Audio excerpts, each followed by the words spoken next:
돈의 흐름은 빚보다 빠르다. 수익이 날 것 같다? 투자하죠. 그렇죠.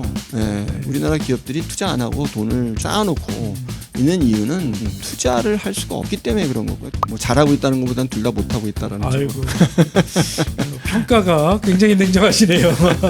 잘 하고 있었던 놈은 그냥 그대로 하게 놔두고 못하는 놈을 좀 잡자.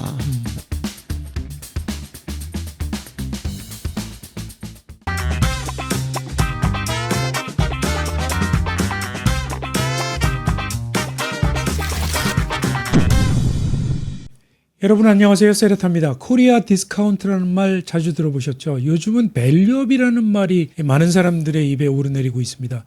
윤석열 정부와 이재명 정부가 밸류업을 통해서 코리아 디스카운트를 해소하겠다는 그런 정책을 펴고 있어서 그런 건데요.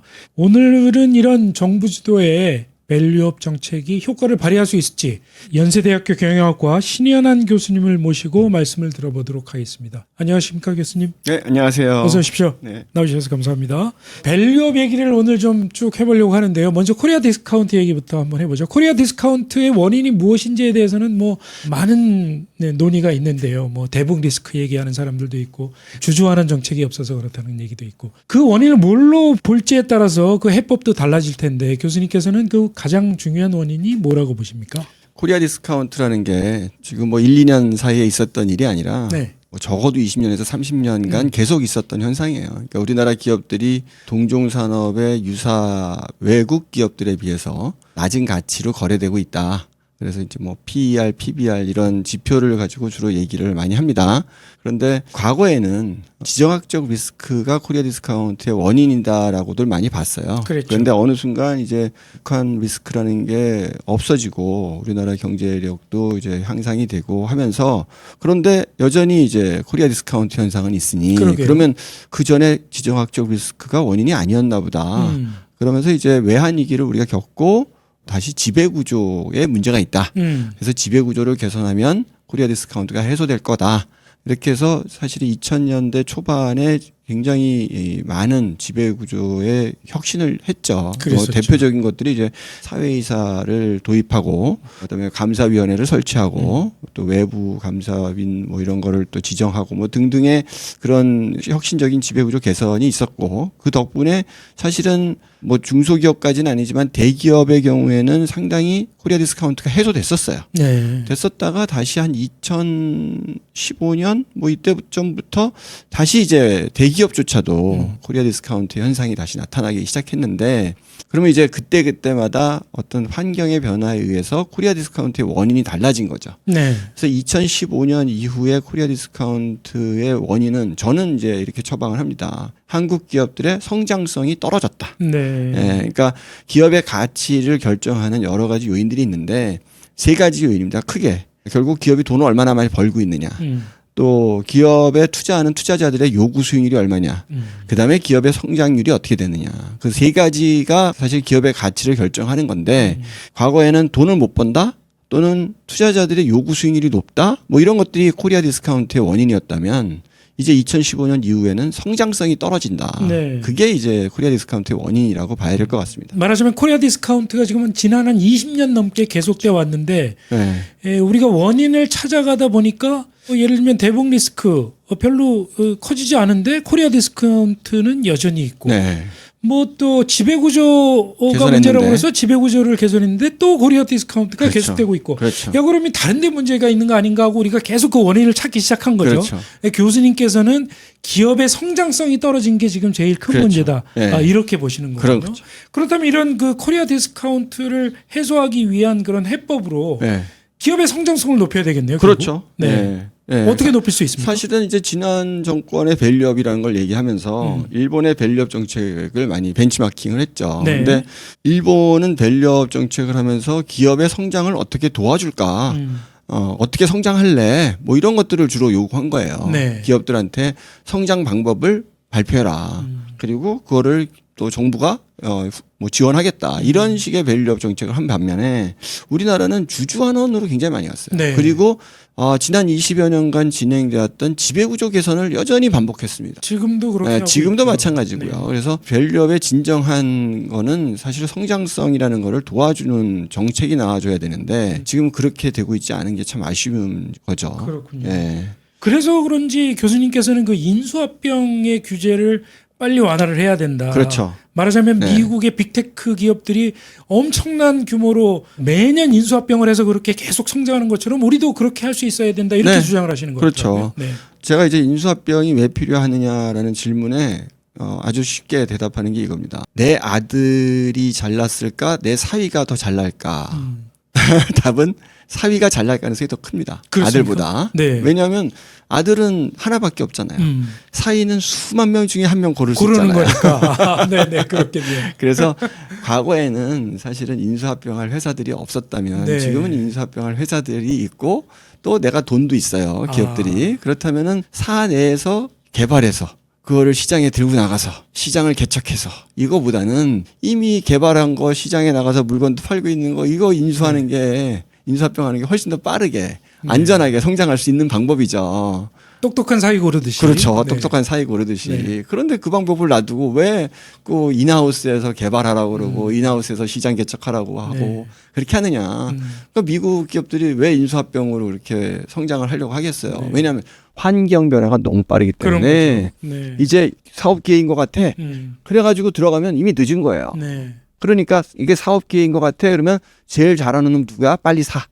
이게 더 빠르기 때문에 미국 기업들이 그렇게 하는 거죠. 그런 거죠. 기술하고 사람이 있으니까 그렇죠. 한꺼번에 흡수할 수 그렇죠. 있으니까. 네. 더군다나 시장까지 가져오는 거거든요. 그렇죠. 시장까지. 네.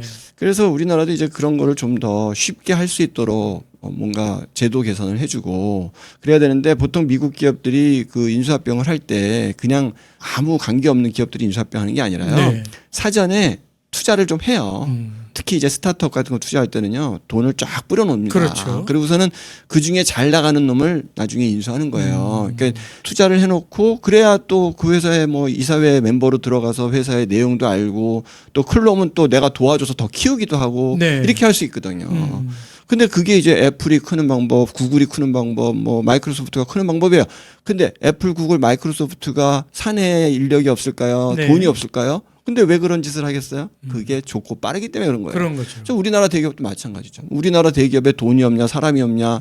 안 그래요. 네. 다 있어요. 하지만 그렇게 인수해서 성장하는 것보다는 느릴 수밖에 없다. 네. 그런데 이거를 이제 우리나라에서는 문화적으로 대기업이 뭐 스타트업을 산다. 그러면은 뭐 저거 스타트업 또 뭐 등쳐먹은 거 아니냐. 네. 이런 식의 비판적인 문화도 있고 또 기업을 바라보는 또 정부의 시각도 그렇고. 그러니까 굉장히 이게 제도만 바꾼다 해서 되는 게 아니라 이 문화적인 것도 좀 많이 바뀌어야 돼요. 그렇군요. 근데 현대차가 뭐 로봇 회사를 사기도 하고 그렇죠. 삼성전자가 오디오 회사를 사기도 그렇죠. 하고 우리 기업들도 인수합병 많이 하지 않습니까? 그런데 그 정도 갖고 안 된다는 네. 거죠. 네. 미국의 지금 애플, 뭐 구글 이런 회사들은요, 정말 눈에 보이는 건 몇십 개 정도 수준이고 한 해, 눈에 안 보이는 조그만 것들까지 하면 몇백 개 수준입니다. 네. 한 회사가 인수하는 게 한 네. 해. 근데 우리는 거기에 비하면은 이거는 너무 그렇군요. 인수 안 하고 있죠. 그러면 그게 규제 문제 때문입니까? 규제도 있고 문화도 있죠. 문화도 사실은 이제 있고. 과거에 우리나라 대기업들의 또 잘못도 있어요. 네. 우리나라 대기업들이 과거에는 이제 뭐 이제 기술 개발 이런 거에 대한 그 의무를 본인이 해야 된다고 생각한 거죠. 그러니까 기술을 사와도 되는 건데 기술 개발해. 그러니까 사실 뭐 빠른 시간에 기술 개발하려면 어떻게 해요? 도둑질 하는 게 제일 빠르잖아요. 네. 그러니까 뭐 증거는 없지만 많은 중소기업인들이 도둑질 당했다. 그럼요. 라고 대기업들이 얘기를 하잖아요. 기술 갈취해 간다고 그러니까요. 많이 나왔죠. 근데 뭐 사실은 그게 뭐 우리나라에서만 있었던 현상이 아니라 이스라엘이 이제 창업 국가다 이렇게 네. 해서 창업 국가라는 그렇죠. 그 책이 있어요. 책에. 그 책에 보면은 IBM과 인텔. 인텔의 그 사례가 나오는데 인텔이 처음에 이제 87, 80, 88 프로세서라는 거를 88년도에 이제 개발해 갖고 발표를 했을 때 네. IBM에 들고 갔대요. 그랬더니 IBM이 너희도 어떻게 믿냐? 도면 다 갖고 와. 설계도 다 갖고 와. 그래갖고 설계도를 받아갖고는요. 인텔을 못 믿는다. 그래갖고 20개 하청업체한테 저기 생산해서 납품하라고 그랬다는 오. 거예요. 그러니까 인텔 입장에서는 완전히 기술 도둑질 당한 거예요. 황당하겠네요. 황당하죠. 네. 그런데 이제 인텔은 계속 기술 개발한 거예요. 그래서 80286 프로세서가 나왔을 때 들고 와서 또 도면 달라고 뺏겼는데 그때는 대신에 좀 자기 주장을 해갖고 4개 기업에다가 이제 공개하는 걸로. 80386 프로세서가 나왔을 때는 가져오라 그래서 안 해 그러면 너희 하고. 네. 그래가지고 IBM이 그래 알았어 너희 이제 실력 믿어줄게 그러면서 그때부터 독점 계약하고 그랬던 거예요. 그렇군요. 그래서 이게 대기업과 중소기업 간의 관계가 뭐 우리나라에서 뭐 대기업이 중소기업을 그렇게 하는 그게 아니라 전 세계적으로 같은 거고 그렇군요. 결국은 중소기업이 힘을 갖기 위해서는 자기 자신의 기술력을 키워서 대기업조차도 무릎 꿇게 만들어야 되는 거다. 네. 뭐 그런 얘기도 할 수 있는 거고 아무튼 대기업이 이제 과거에 중소기업들의 그런 기술 탈취 때문에 문화적으로 대기업이 우리나라 중소기업과의 어떤 M&A 거래를 하는 거에 대해서 굉장히 나쁘게 보는 네. 그게 이제 만약에 이제 M&A라는 게 항상 성공하는 게 아니니까요. 실패를 해서 뭔가 결렬이 됐다. 그랬을 때 그 잘못의 책임은 무조건 대기업. 그러니까 대기업 입장에서는 또 그게 부담스러운 거예요. 네. 그래서 한국의 중소기업 스타트업을 대기업이 사기가 힘들어요. 그러니까 다 M&A 하는 거 보면 해외 기업 인수예요. 그러니까 한국은 스타트업 발전도 못 하는 거예요, 그러면. 그렇군요. 중소기업도 기술을 만들어서 사실은 뭐 팔고 싶어도 팔 데가 없는 거예요. 이게 루즈 케이스가 돼 버렸어요. 그래서 이런 것들을 좀 정부에서는 어떻게 활성화 시킬까? 네.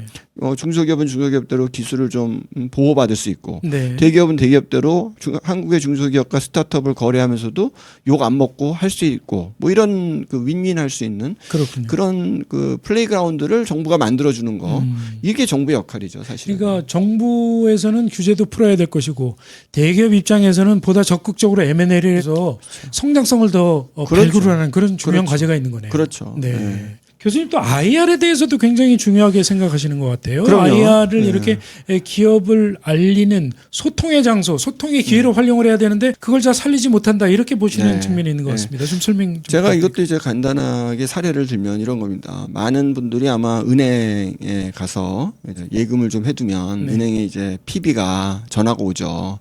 고객님 뭐 예금 잔고가 많으신데 좀 더 수익을 내시는 게 낫지 않겠습니까? 펀드에 가입하시죠. 뭐 이렇게 해갖고 좋은 펀드를 소개를 해요. 근데 펀드라는 게 뭐 돈을 벌 때도 있고 잃을 때도 있잖아요. 네. 근데 돈을 벌 때는 열심히 이제 이 PB가 전화를 해갖고 고객님 지난달에 제가 소개드린 펀드가 지금 수익률이 몇 %입니다. 막 이러면서 자랑을 합니다. 근데 사실은 고객 입장에서는 펀드가 이제 수익률이 마이너스일 때 그 소리 듣고 싶은 거거든요. 그렇죠, 그렇죠. 왜 마이너스인지 네. 어떻게 될 건지 네. 그땐 전화를 안 해요. 자 그러면은 고객 입장에서는 이제 펀드가 마이너스 됐다가 간신히 본전이 돼요. 그러면 어떻게 할까요? 그럼 뺍니다. 그렇겠죠. 왜냐하면 또 마이너스 될까봐 무서워요. 그런데 만약에 그럴 때 이 마이너스가 됐을 때 PB가 열심히 그전과 똑같이 전화를 해서 고객한테 고객님 지금 펀드 가입하신 게 마이너스인데 그 이유가 2차 저차해서 그렇고 저희가 뭐 내부에서 분석했을 때는 이게 뭐 일시적인 현상이고 앞으로는 뭐 어떻게 될 것 같고 뭐 그게 뭐 예측이기 때문에 틀릴 수는 있지만 네. 그런 식으로 설명을 만약에 했다고 쳐요. 자, 그러면은 고객 입장에서도 안심이 되죠. 내 PB가 열심히 잘 관리하고 있구나. 나한테 네. 좋은 정보를 주고 있구나. 그런 PB를 가지고 있는 고객이라면 이 마이너스 됐던 이 펀드의 수익률이 이제 다시 0이 됐어요. 네. 팔까요? 안 팔까요? 제 생각에는 안 팔 거예요. 그렇겠죠. 아마 계속 들고 있을 겁니다. 왜냐하면 저 PB 믿을 만해 그러니까 좀 신뢰가 갖고 있으니까. 있어요. 그렇죠. 네. 그러니까 마찬가지입니다. 회사도 투자자들한테 주주들한테 열심히 우리 회사가 이런 거 하고 있습니다. 잘하고 있습니다. 그런데 나쁠 때는 나쁠 대로 이래서 못하고 있습니다. 앞으로 잘하겠습니다. 네. 이 IR을 열심히 하면 투자자들 입장에서는 저 회사 내가 알 것 같아. 저 회사 믿을 수 있을 것 같아. 이런 생각이 들면 어떻겠어요? 네. 그럼 그 회사의 주가가 다시 오를 때까지 기다려주는 거예요. 그럼 결국은 이제 회사의 주가라는 게 이 투자자들이 신뢰를 하면 할수록 네. 투자자의 요구 수익률이 내려갑니다. 예, 투자자들은요 믿을 수가 없다 그럴 때 많이 벌어야 된다고 그렇죠. 생각해요. 고위험 고수익의 원칙으로. 믿을만하다 덜 벌어도 좋다. 그러니까 기업의 입장에서는 굉장히 간단해요. 믿을 수만 있게 만들어주면 투자자들은 덜 벌어도 좋다라고 생각하기 때문에 네. 덜 벌어도 돼요 진짜. 예, 그런데 그 믿을 수 있게 만들어주는 방법이 뭐예요? 소통을 많이 하는 거예요. 그게 IR이고 굉장히 간단한 해법인데 이거를 잘 몰라요. 네. 그래서 제가 전에는 한번 제 제자한테 내가 어디서 들었는데 코스닥의 어떤 기업이 지금 기술력이 좋고 앞으로 성장할 것 같다고 나보고 네. 투자하라고 한다. 이제 소규모 그런 기업들 스타트업 정도. 예, 그런 거 이제 주로 하는 애널리스트였어요. 조사 좀 해서 이제 저한테 얘기해 보라고 네. 했는데 며칠 후에 교수님 뭐 못하겠는데요 그러는 거예요. 그래서 왜 그러냐 그랬더니 제가 애널리스트 리포트 쓰려면 기업 방문을 해야 되는데 기업 방문 오지 말라고 그래요. 애널리스트도 안 받아주는군요. 네. 그러니까 투자자는커녕 애널리스트도 안 받겠다고 하는 회사가 네. 어떻게 신뢰를 얻을까? 그렇죠. 그러니까 저 같은 경우에도 그렇게 애널리스트도 못 오게 하는 회사를 어떻게 믿고 소문을 듣고 투자하느냐? 투자 안 한다. 그 좋은 게일 텐데 애널리스트한테 충분히 홍보를 하면 그렇죠. 투자자들한테도 전포가 될 근데 이제 거고. 우리나라 많은 기업들이요. 이 기업의 이름이 언론에 회자되는 것 자체를 싫어하는 네. 게 많아요. 왜냐하면 또 언론에 또 회자되면 또 돈 거들어 다니는 사람들이 있거든요. 그렇죠. 그런 또 나쁜 문화도 있고 네. 하여튼 그렇지만 네. IR을 열심히 해서 투자자하고의 소통을 늘리면 결국 투자자들의 요구 수익률이 내려가고 투자자들의 요구 수익률이 내려가면 기업은 똑같은 돈을 벌어도 기업 가치는 올라간다. 네. 이런 원칙은 지켜지는 거니까 그렇군요. 소통을 열심히 해야죠. 몇 년 전부터는 또 ESG에 대해서 기업들이 굉장히 중시하는 것 같아요. 그걸 이제 코리아 디스카운트 해소를 위해서 생각을 하는 건데 그렇죠. 어떻게 보세요? ESG에서도 이제 특히 E하고 S가 강조되는 거죠. 네. G라는 거는 이제 거버넌스고 거버넌스. 그거는 뭐 지난 20여 년간 계속해서 어떻게 보면 우리나라의 그 지배구조 개선이라는 네. 걸로 강조되어 왔기 때문에 ESG에서 G는 뭐 새로운 게 아니고요. E하고 S가 이제 새로운 거고 E는 이제 탄소 배출이고 S는 지역 사회에 대한 공헌 뭐 이런 책임 뭐 이런 건데 탄소 배출은 사실은 기업이 할 수 있는 게 그렇게 많지 않습니다. 왜냐하면 탄소 배출이라는 거가 기업이 사용하고 있는 에너지의 탄소 배출이 얼마나 되느냐 이고 그 에너지의 소스는 결국 다 한전이에요. 그렇죠. 한국전력입니다. 그러니까 한국전력이 어떤 에너지원을 가지고 전력을 생산했느냐. 원자력 발전이냐 화력 발전이냐 LNG냐 뭐 이거에 의해서 결정돼 버리기 때문에 네. 내가 전기를 덜 써서 사업을 할 수는 없거든요. 그러니까 이 탄소 배출이라는 거는 거의 개별 기업 단에서는 할 수 있는 게 없어요. 근데 반면에 이제 개별 기업 단에서 ESG에서 S는 자체 노력으로 할 수 있죠. 그렇죠. 사회에 대한 책임이니까. 뭐 지자체에 뭐 여러 가지 예산을 쓸 수도 뭐 있고. 기부도 할 수 있고 이해관계자에 대한 어떤 배려, 그렇죠. 그래서 직원에 대한 거, 또 공급자에 대한 배려, 뭐 또는 지역 사회에 대한 배려, 뭐 이런 것들이 다 S에 해당하는 거고. 근데 이제 ESG가 특별히 또 강조됐던 이유가 ESG의 이 S를 간과했던 기업들 중에 불매운동 이런 거로 그렇죠. 기업에 엄청난 타격을 입은 경우가 발생을 한 거예요. 지금도 벌어지고 있죠. 네, 물론 뭐 지금도 있지만 곧 당시에 이제 좀 많이 또 있었고 그래서 이제 유럽 연합 쪽에서 ESG를 강조를 했고 뭐 ESG의 어떤 기준을 못 넘기면 수출을 못 한다 네. 또는 관세를 매기겠다 이러니까 이제 우리나라 기업들은 약간 좀 피동적이지만 하여튼 ESG를 해야 되는 걸로 네.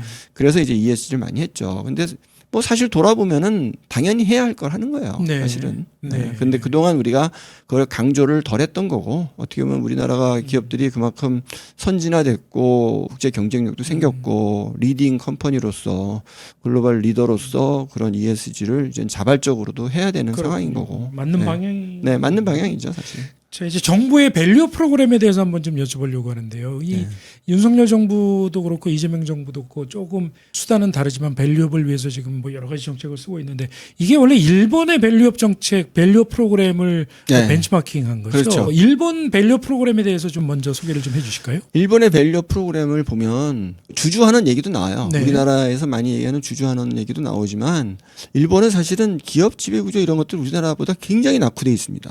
제가 작년에 이제 일본에 가서 게이오 대학에서 칭화대 교수들하고 이렇게 해서 연세대학교 교수들하고 이렇게 세 개 대학의 교수들이 지배구조 관련해서 각국의 지배구조 관련해서 이렇게 비교하는 그런 세미나를 했었어요. 네. 근데 일본 기업에 이제 그 당시에 굉장히 잘 지배구조 개선을 잘했다고 하는 회사의 사회이사도 이제 한 분 나오셔갖고 일본의 지배구조 개선 노력 뭐 이런 거 사례를 이제 얘기하시는데 그때 일본에서 잘한다고 하는 회사의 지배구조 개선이 어느 정도냐면 우리 회사 사회이사가 이제 3분의 1 됐어요. 3분의 1. 네. 네. 그래서 우리는 사실은 뭐 2조 이상 기업이면은 2분의 1 이상을 네. 벌써 20년 전부터 했던 거거든요. 네.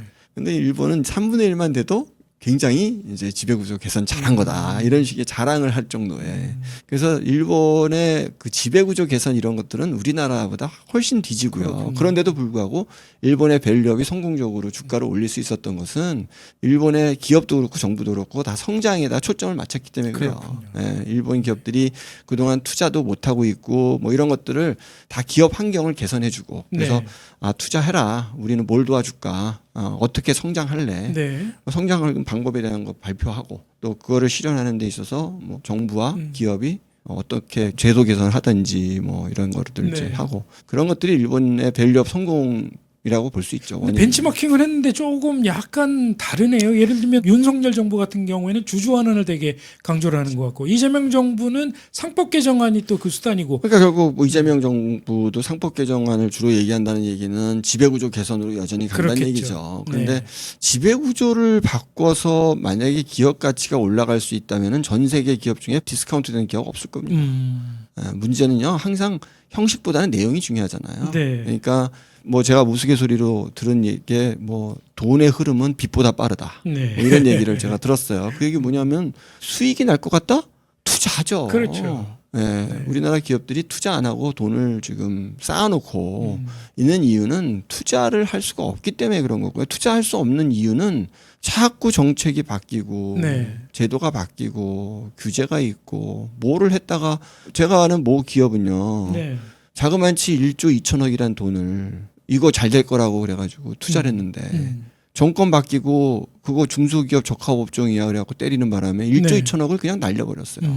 그러니까 이런 사례를 이제 뭐 다른 기업들이 보면은 어떻게 하겠습니까? 지금 아무리 뭐 정부에서 이거 해라 저거 해라 해도 안 움직여요. 네.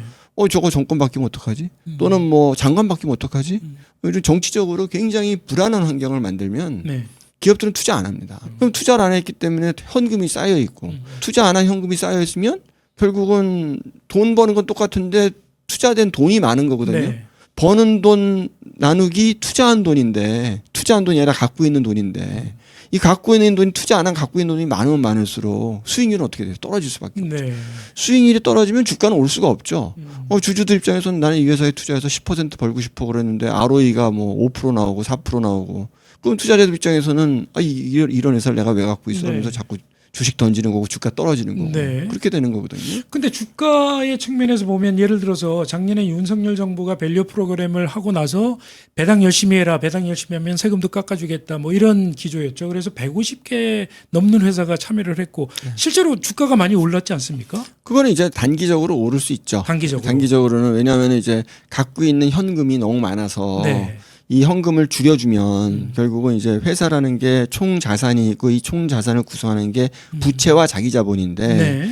총 자산 중에 현금을 쓰면 배당으로 쓰면 자기 자본이 줄어요. 네. 그럼 자기 자본이 줄면은 결국 자기 자본 분의 순이익이 ROE인데 그렇죠. 자기 자본이 줄면 ROE가 올라가죠. 그러니까 현금을 배당으로 주면 똑같은 돈을 번다는 생각하에는 ROE가 올라가니까 네. ROE가 올라가면 이게 기계적으로 주가가 올라가는 부분이 있죠. 그렇지만 그거는 단기적이고 그 영향이 크지 않죠. 그렇군요. 결국은 성장성이라는 걸 잡지 못하면은 네. 그거는 별로 의미가 없는 거예요.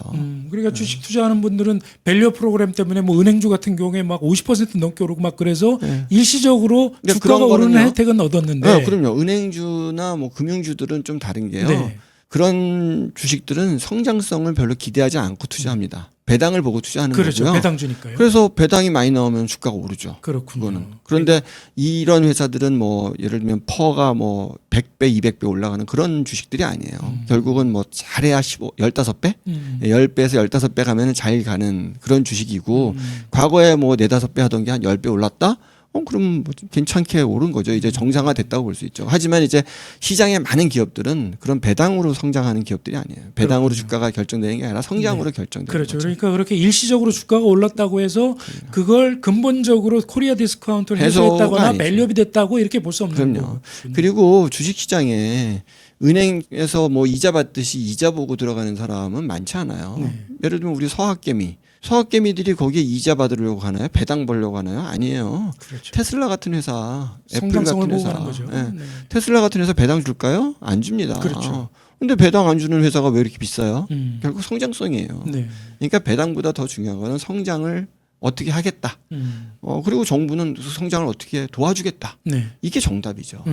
그럼 역시 지금 이재명 정부가 상법 개정안을 통해서 밸류업을 하겠다는 것도 그렇게 장기적으로 효과가 있을 거라고 기대하기는 어렵겠다. 네, 뭐 네. 저는 항상 어떤 정부가 됐든지 저는 이제 이렇게 하면 좋겠다라는 개선점을 많이 얘기하고요. 네. 그런 면에서는 저는 이재명 정부가 지금 뭐 아직까지도 지배구조 개선이라는 거를 좀 많이 강조하고 있지만 어느 정도 이게 끝나고 나면 그때는 성장을 어떻게 도와줄까라는 걸로 좀 방향을 선회하는 게 장기적으로는 지금 현재 여당이 된 민주당한테도 좋을 거고 또 소액주주들도 궁극적으로는 단기적으로 뭐 좀 돈 좀 벌었다고 해서 좋을 게 별로 없어요. 네. 장기적으로 계속해서 돈을 벌어야지 뭐 지금 좀 코리아 디스카운트가 조금 해소됐다.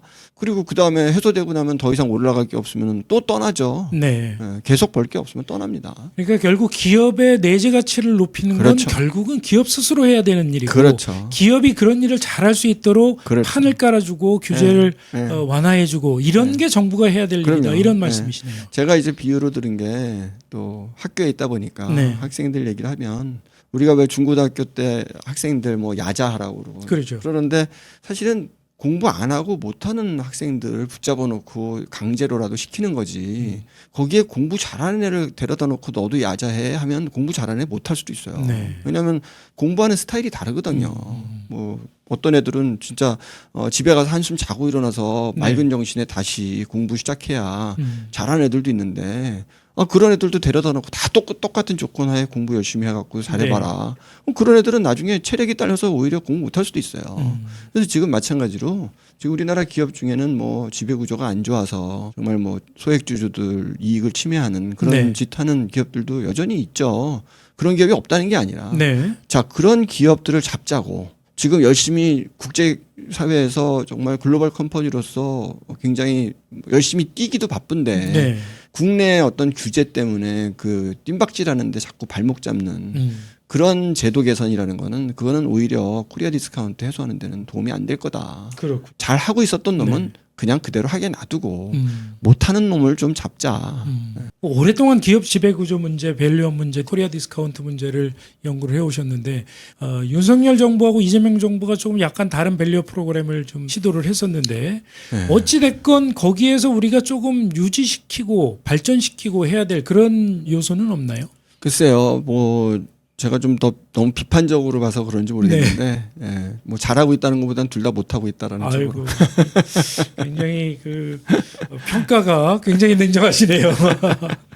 그러면 앞으로 규제 완화 말씀을 하셨지만 진짜 우리가 기업의 가치를 높이고 기업의 성장성을 높이기 위해서 정부가 우선순위를 가지고 해야 될 것들을 구체적으로 조금 말씀해 주시면 어떤 게 있을까요? 지금 우리나라 경제가 정말 피크 코리아다라는 말도 나올 네. 정도로 어려운 상황이 앞으로 벌어질 거다라는 얘기 많이 하는데 결국 우리나라 경제는 수출 경제잖아요. 그렇죠. 내수 경제가 아니고 그래서 수출 기업이 수출을 잘할 수 있도록 어떤 제도의 지속성, 네. 예측 가능성 이런 걸 해줘야 되고요. 그다음에 성장하는 기업에 대해서 자꾸 이렇게 발목 잡고 뭐 욕하고 하는 이런 거 좀 없애야 되고요. 네.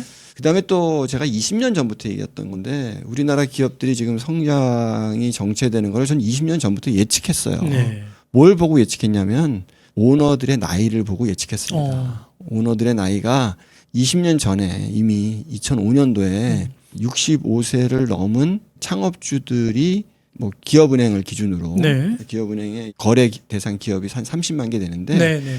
창업주가 65세를 넘은 기업이 그 당시에 이미 10%였습니다. 2005년도에. 네. 그러면 2010년도에는 10%에서 5%가 될까요? 아니죠.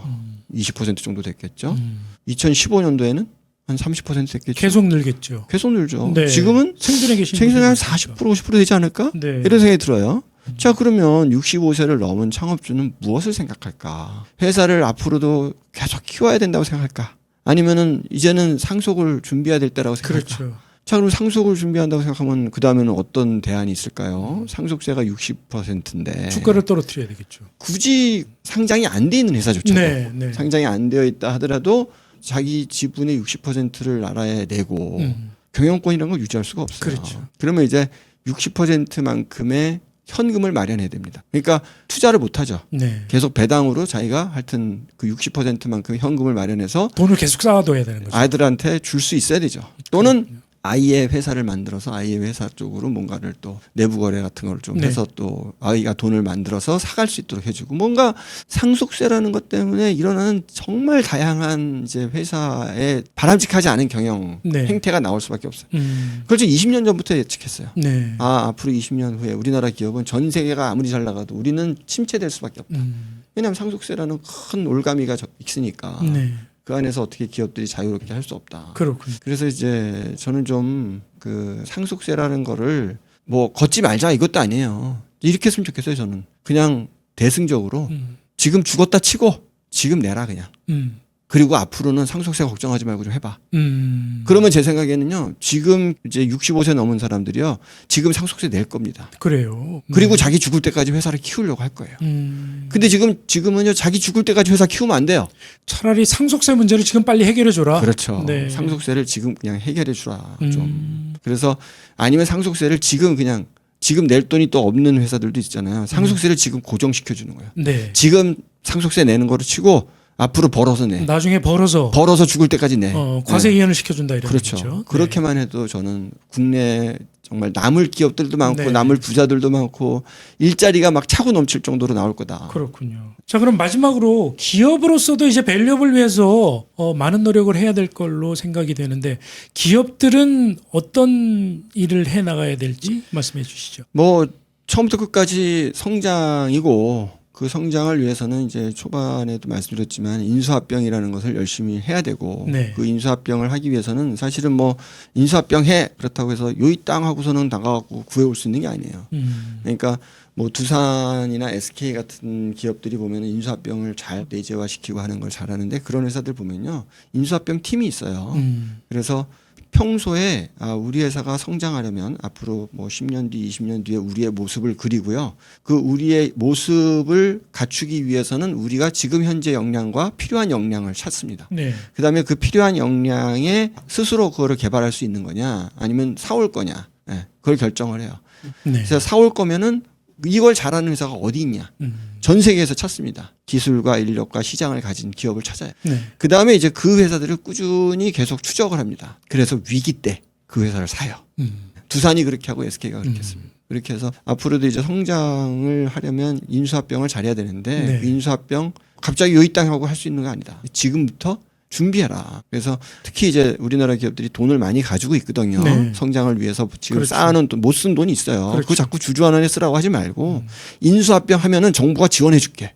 너희가 인수합병에 100억 쓰면 우리도 한 10억은 줄게. 뭐 이런 식의 오히려 좀 인센티브도 주고 기업들은 좀 그거에 대응해서 열심히 또 하고 그렇게 그렇군요. 하면은 윈윈이 될 수 있어요. 네. 진짜 투자자들도 수익을 많이 낼 수 있고 기업은 기업대로 성장하면서 사업보국이라는 대승적인 목적을 달성할 수 있고 좀 그렇게 좀 가면 좋겠다. 그렇군요. 그런 생각입니다. 그러니까 정부가 인위적으로 기업의 가치를 높이려고 정책을 쓸 게 아니라 기업 스스로 성장성을 높일 수 있도록 마음껏 기업 활동을 할 수 있도록 이렇게 규제를 풀어줘야 되는 거 아닌가 하는 게 오늘 말씀의 요지인 것 같습니다. 자, 오늘은 연세대학교 경영학과 신현한 교수님을 모시고 기업의 밸류업에 대해서 말씀 들어봤습니다. 감사합니다, 교수님. 네, 감사합니다. 네.